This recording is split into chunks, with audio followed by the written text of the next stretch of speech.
What if I told you one simple morning habit could make a world of difference to how you feel all day long? Something so easy, yet often overlooked, that holds the key to more energy, clearer thinking, and even better balance as we navigate our golden years. It sounds almost too simple to be true, doesn't it? But stick with me here, because this small change can genuinely improve your daily well-being. Today, we're focusing on something absolutely fundamental: prioritizing hydration, especially right when we wake up. You see, as we get a bit older, our body's signal for thirst isn't always as loud as it used to be. This makes us surprisingly vulnerable to dehydration, which isn't just about feeling thirsty. It can lead to fatigue, dizziness, confusion, and sadly, even increase the risk of falls, something none of us want. Staying properly hydrated is vital for our comfort, supporting everything from kidney function to heart health, and ultimately giving us the freedom and peace of mind to stay active and independent. Hello everyone, it's wonderful to connect with you today. Think about my neighbor, Frank. He used to grumble about those afternoon energy crashes, feeling completely wiped out by 3 p.m. His doctor suggested a simple fix: start the day with a large glass of water and keep sipping throughout the day. Now, Frank carries a water bottle everywhere and feels much more vibrant. It really made a difference. In this video, we'll explore exactly why that first glass in the morning is so powerful and share easy tips to make staying hydrated second nature. If you find this information useful, please give the video a like. It helps others discover it too.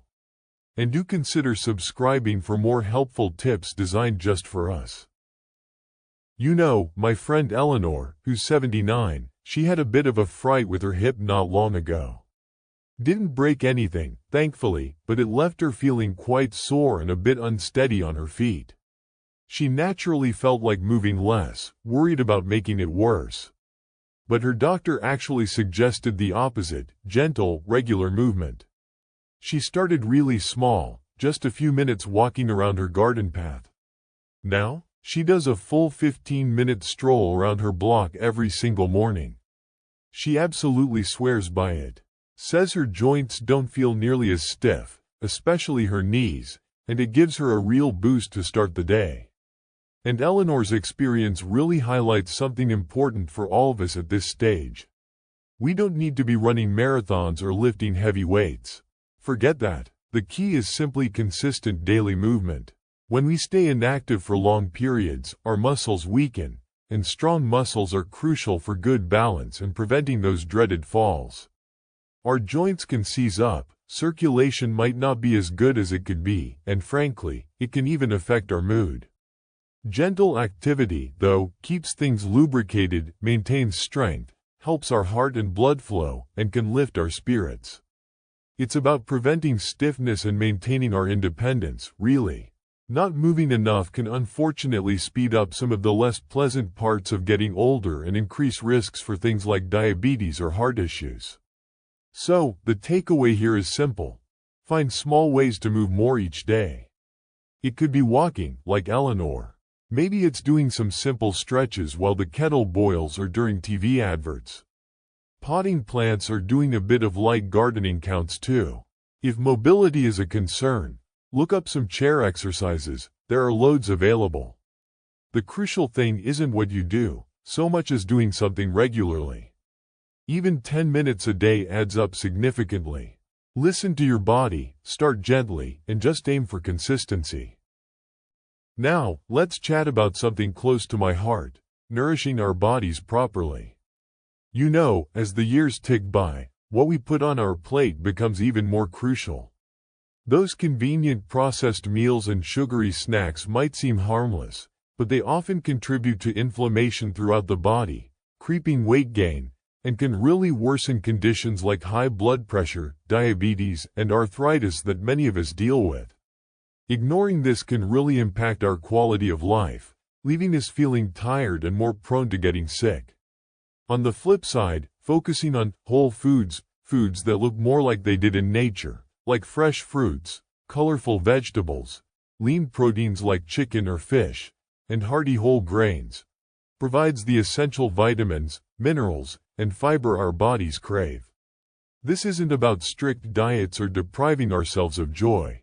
It's simply about making mindful choices, maybe slightly smaller portions of the richer stuff, and really boosting the good stuff, especially vegetables. I think of my longtime bridge partner, Jane, who's nearly 80. For the longest time, her breakfast was one of those sugary cereals that promise the world but deliver mostly sugar. She often felt a bit shaky mid-morning, and her doctor was constantly monitoring her blood sugar, which was always a bit borderline. She wasn't sure about making big changes, but she decided to try swapping just her breakfast. She started having a bowl of plain oatmeal, adding some lovely blueberries or sliced banana, and maybe a sprinkle of nuts. It wasn't some complicated health fad, just a simple, sensible switch back to basics. The difference was quite remarkable. After a few months of sticking with it, Jane told me she felt so much more energetic throughout the morning, that shaky feeling disappeared. And the best part? At her next checkup, her doctor was genuinely pleased. Her blood sugar levels had stabilized beautifully. It just shows how powerful these small adjustments can be. So, here's a little something to try. Take a look at your next meal. Can you add an extra serving of vegetables? Maybe some spinach in your eggs or a side salad with lunch? Or perhaps swap out white bread for whole grain toast? It's these little steps, done consistently, that really build a foundation for better health as we age. You know, it reminds me of my friend Arthur. Good fellow, sharp as a tack, but when he first retired, he got a bit lost. His wife had passed a few years before, the kids were busy with their own families, and the days started to feel awfully long and quiet. He wasn't one to complain, but you could see it was getting him down. He'd just potter around the house, watch telly, seemed to be shrinking into himself a bit. Then, his daughter suggested he check out the local men's shed. He hummed and hawed, wasn't sure it was his sort of thing, you know? But he went along. Twice a week now, he's down there, tinkering with wood, fixing things, having a natter and a cup of tea with the other chaps. It's completely turned him around. He's got that spark back, always got some project on the go or a funny story about one of the lads. And Arthur's story really highlights something crucial for us older folks: staying connected. It's not just about feeling lonely, though that's bad enough and can really lead to feeling low or even depressed. Research actually shows that proper social isolation can be as bad for your health as smoking. It can affect your memory, your thinking skills, even your heart. When you're regularly chatting with people, sharing experiences, helping each other out, it keeps your mind active, gives you emotional support when you need it, and honestly, it just gives you a reason to get up and get dressed in the morning. It provides that sense of belonging and purpose that we all need, no matter our age. Ignoring this side of things can really speed up a decline, both mentally and physically. We're social creatures, after all. So, don't underestimate the power of a bit of company. It doesn't have to be a huge commitment. Maybe just make a point to call a friend or family member each week. Look into local clubs, book clubs, walking groups, gardening societies, whatever tickles your fancy. Even volunteering for an hour or two can make a world of difference. Or simply make an effort to chat with your neighbors when you see them. Find what works for you, but please, make that effort to connect. It truly matters. Alright, let's talk about something we all do, or perhaps, don't prioritize enough: getting good quality sleep. Now, I know when we were younger, maybe running on fumes felt possible, even necessary sometimes. My golf buddy, George, he always used to boast about needing only 5 hours a night. Thought it made him tough, I suppose. But folks, especially at our stage of life, sleep isn't just downtime, it's absolutely fundamental.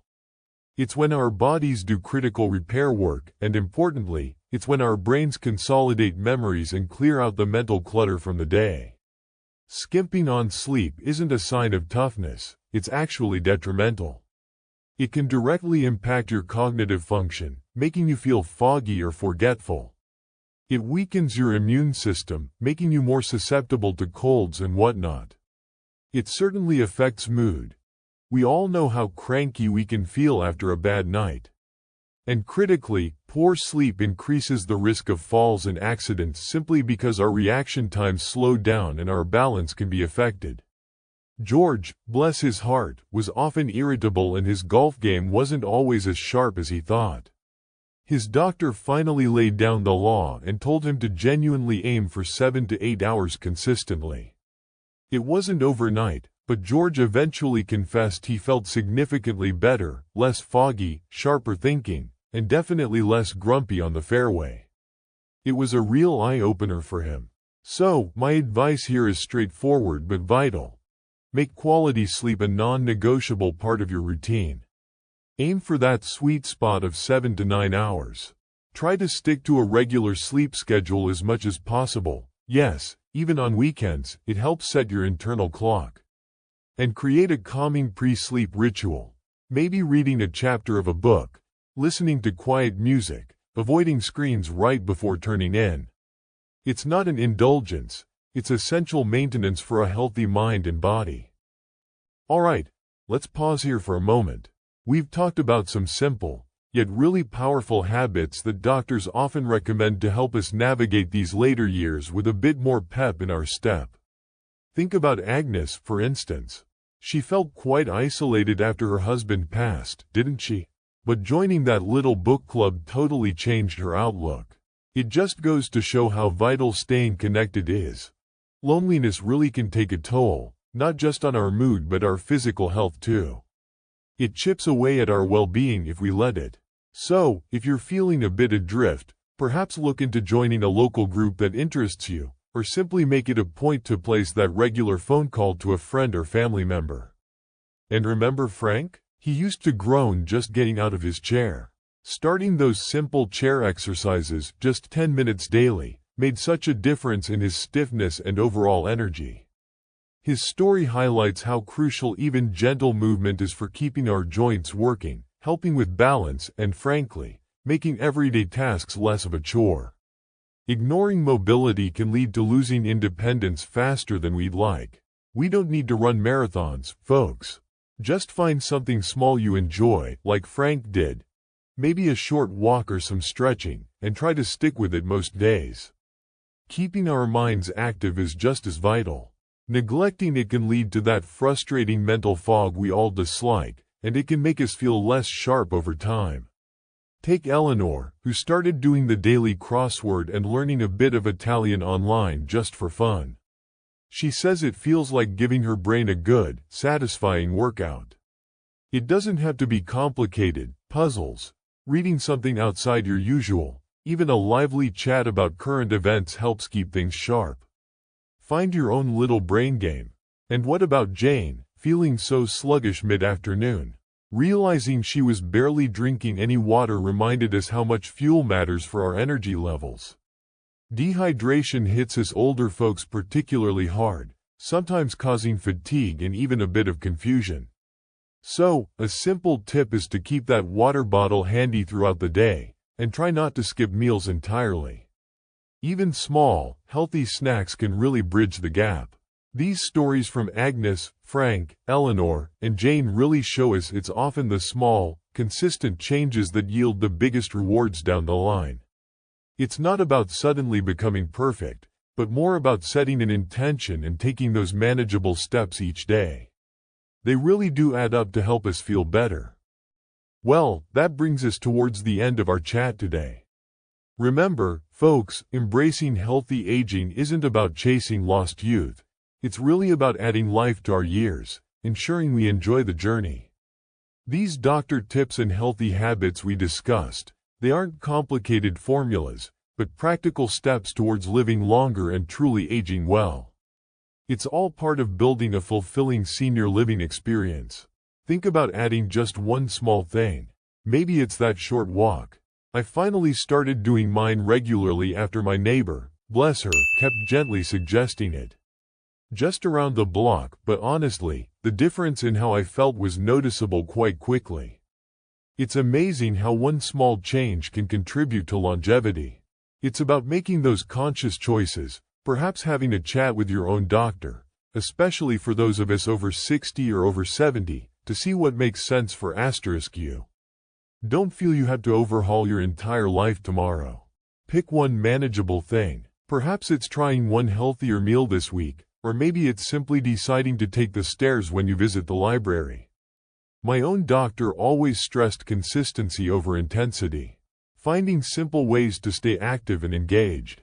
These little adjustments really do add up over time, contributing greatly to aging well. I sincerely hope you found something helpful or encouraging here today. If you did, a little thumbs up always helps others find our chats. And do consider subscribing if you'd like more tips tailored for us. I'd love to hear from you in the comments. What's one small step you're thinking about taking this week? Look after yourselves, stay vibrant, and I'll hopefully see you again very soon.